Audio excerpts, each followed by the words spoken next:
नमस्कार। हरिदेव जोशी राजकीय कन्या महाविद्यालय बांसवाड़ा से मैं रतनपाल डोडियार, सहायक आचार्य हिंदी। आज हम अध्ययन करने जा रहे हैं बीए तृतीय वर्ष हिंदी के प्रथम प्रश्न पत्र के द्वितीय अध्याय जायसी कृत पद्मावत के सिंहलदीप वर्णन खंड के अंतर्गत पद संख्या 17, 18 और 19 की व्याख्या। जैसा कि पहले हम अध्ययन करते आए हैं, सिंहलदीप वर्णन खंड के अंतर्गत सिंहलदीप के विविध स्थानों का वर्णन किया जा रहा है। आज हम जो वर्णन करने जा रहे हैं, आज हम जो देखने जा रहे हैं वो वर्णन है सिंहलदीप के गढ़ की विशेषताएं। नीति गढ़ बाँची चले शशि सूरु, नाही न होई बाजी रथ चूरू। यानी वह गढ़ इतना विशाल है, इतना ऊंचा है कि नित्य ही रोजाना ही उस गढ़ से बच करके चलते हैं चंद्रमा और सूर्य के रथ। अगर वो ऐसा नहीं करते हैं तो ना ही रथ चूरू, यदि वो ऐसा नहीं करते तो उनके रथ उससे टकरा करके चूर चूर हो सकते हैं, अर्थात टूट सकते हैं। इसलिए सूर्य और चंद्रमा भी उस गढ़ से बच करके चलते, इतना ऊंचा वह गढ़ है। पोरी नवों ब्रज के साजी, 9 दरवाजे और उन पे जो बनी हुई सीढ़ियाँ हैं वह वज्र के साजी, वज्र से सजे हुए हैं, संवरे हुए हैं, बनाए हुए हैं। सहस सहस तहाँ बैठे पाजी, और हजारों हजारों सैनिक उन दरवाज़ों पर सुरक्षा के लिए तैनात है।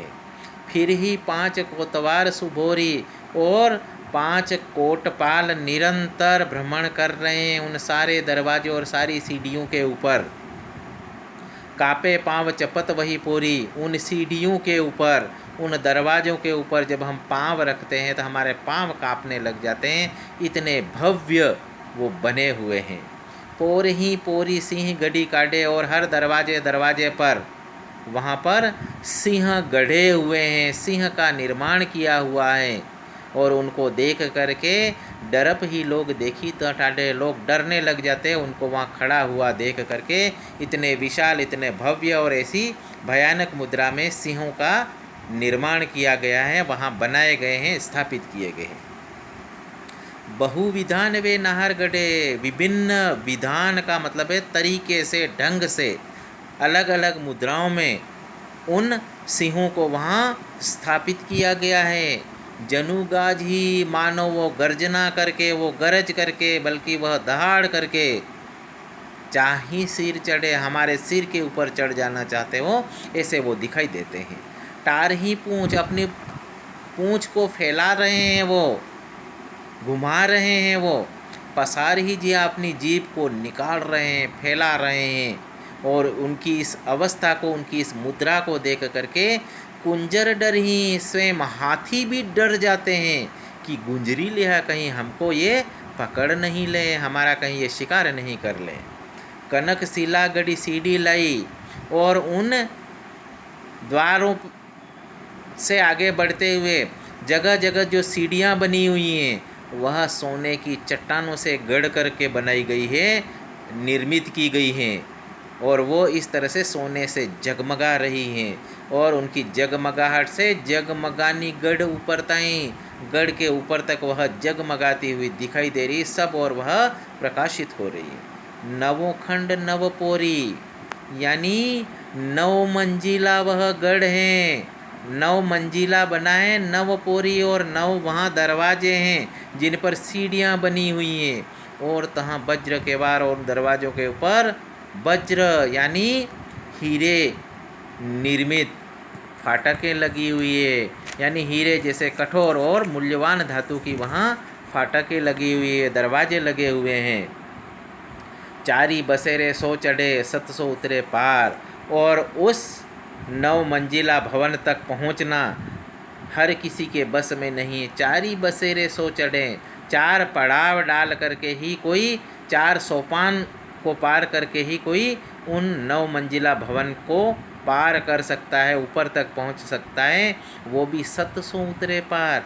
यानी वो बड़ा सत्यवादी हो, निष्ठावान हो, लगन से, मन से जो जाता है वही उसको पार कर सकता है, एक साधारण व्यक्ति वहाँ तक नहीं पहुंच सकता है। तो इस तरह से कवि ने यहाँ पर बहुत ही सुंदर उस 9 मंजिले भवन का वर्णन किया गया है, उस किले का वर्णन किया गया है। इसमें सूफी मत की 4 अवस्थाएं, जिनको शरीयत, तरीक़त, हकीकत और मार्फत कहते हैं, उनका वर्णन यहाँ पर देखने को मिलता है। इस पद में अनुप्रास अलंकार के साथ साथ अतिशोक्ति अलंकार का भी प्रयोग किया गया, जैसा इस पद में देखने को मिला है। उसी के साथ उत्प्रेक्षा अलंकार भी है और हठयोग सिद्धांत का भी प्रतिपादन यहाँ पर देखने को मिलता है। इस तरह से यह पद बड़ा ही सुंदर और आकर्षक ढंग से प्रस्तुत किया है कवि ने यहाँ पर। हम पद संख्या 18 की ओर बढ़ते हैं। उसी क्रम में जब हम 9 मंजिला भवन को पार करते हैं तो कवि यहाँ वर्णन आगे करता है कि 9 पोरी पर 10वां द्वारा। हम 9 मंजिले भवन को 9 दरवाजे हम पार कर लेते हैं तो वहाँ एक 10वां द्वार मिलता है, और उस 10वें द्वार के ऊपर तहीं पर बाज राज घरियारा, उसके ऊपर बजता है राजा का घंटा, अर्थात राजा की घड़ी लगी हुई है, जो हर घड़ी घड़ी पर बजती रहती, निरंतर जो है हमें जगाने का और हमें संकेत देती रहती है। तो कवि ने यहाँ पर वर्णन किया है कि जब ही घड़ी पूजीते ही मारा, जैसे ही घड़ी पूरी होती है, वो समय पूरा होता है और उसके ऊपर एक डंडा मारा जाता, पूजीते ही मारा, समय के द्वारा उसको पुकारा जाता है। घड़ी घड़ी घड़ियाल पुकारा, वह घंटा नहीं बजता, वह घंटी नहीं बजती, बल्कि वो घड़ियाल हमें पुकार रहा है, हमें सावधान कर रहा है, हमें सचेत कर रहा है, अर्थात कोई संकेत दे रहा है और कह रहा है कि पराजो डांड जगत सब डांडा। जैसे ही वो डंडा पड़ता है उस घंटी के ऊपर और जब घंटी बजती है तो ऐसा लगता है कि संसार को दंडित कर लिया है, क्योंकि इस संसार में समय समय के साथ में वो समय कम होता जा रहा है, समय निकलता जा रहा है। का निश्चित माटी कर भांडा, यानी हे मनुष्य, तू मिट्टी का बर्तन की तरह है, तू निश्चिंत होकर के मत सो, क्योंकि तेरा समय शीघ्र ही समाप्त होने वाला है। तुम ते ही चाक चढ़े हो कांचे, तुम उस चाक पर चढ़े हो, जैसे मिट्टी का घड़ा कुम्हार के चाक पे चढ़ता है, ऐसे ही तुम समय रूपी चाक पर चढ़े हो। आए हो रहे न थीर हुई बाँचे, और इस धरती पर तुमने जन्म लिया है तो तुम स्थिर नहीं रहने वाले, तुम अमर नहीं होने वाले, तुम निश्चित तौर पर वापस मिट्टी में मिल जाने वाले हैं। इसलिए निश्चिंत होने की ज़रूरत यहाँ पर नहीं है। घड़ी जो भरी घटी तुम आई, जैसे जैसे घड़ी भरती जा रही, जैसे जैसे घंटा बजता जा रहा है, वैसे वैसे यह घंटा हमें पुकार करके कह रहा है कि तुम्हारी उम्र पूर्ण होती जा रही है। का निश्चिंत हुई सो बटाऊ हे राहगीर, तुम क्यों निश्चिंत होकर के सोए हो, क्योंकि तुम्हें और आगे बढ़ना है, तुम्हारी मंजिल यहाँ नहीं है और निश्चिंत होने की ज़रूरत नहीं है। आगे बढ़ो और अपनी मंजिल तक पहुँचो। पहर ही पहर गजर नित हुई, और हर पहर पहर पर घंटा बजता जाता है, लगातार इस तरह से घंटा हमें पुकारता जा रहा है। हिया बजार, और मनुष्य जो है कि वह अपने हृदय को बंजर बना करके, पत्थर बना करके सोया हुआ है। इसलिए यहाँ घंटा मानो कह रहा है कि मन जाग, हे मनुष्य तू जाग जा, तेरे मन को जगा ले, ना सोई, तेरे पास सोने का समय नहीं है, क्योंकि समय निकल जाने के बाद तू कुछ भी नहीं कर पाएगा।